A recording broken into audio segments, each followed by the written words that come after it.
कभी ऐसे लोगों को मिले हो जो आपको सीक्रेटली कॉपी करते हैं?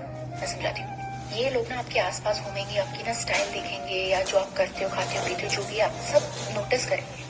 और तारीफ करना तो दूर की बात है, मतलब जलने के मारे चुप ही कर जाएंगे या तो कभी कभी नेगेटिव कमेंट कर देंगे, ये क्या पहना हुआ है, ये क्या कर रहे हो। और फिर थोड़े टाइम बाद जब आप उनको देखोगे ना, उन्होंने वो सेम चीज करी होती है या पहनी होती है, जो भी है। यार मतलब क्या कर रहे हो? मतलब मुझे जब किसी की कोई चीज पसंद आई, मैं उनको बोलती हूँ यार आप पे कितना अच्छा लग रहा है, मतलब आप माइंड तो नहीं करोगे ऐसा मैं कुछ लूँ तो? और अगर नहीं बोलेंगे तो मैं नहीं लूंगी, बट ज्यादातर लोग ऐसा नहीं करेंगे। मुझे कभी कोई पूछता है मैंने कहाँ से लिया, मैं ना आपको बता दूंगी, प्राइस बता दूंगी, कहाँ से लिया बता दूंगी, क्या साइज लिया सब बता दूंगी।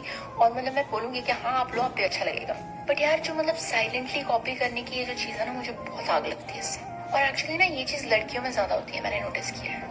लाइक ठीक है, अगर मैं आपकी इंस्पिरेशन हूँ तो बहुत लोग मेरे इंस्पिरेशन भी हैं, बट यार जल क्यों रहे हो? ठीक है प्यार से करो, बट इसका कुछ नहीं कर सकते क्योंकि मन की शांति ज्यादा इंपॉर्टेंट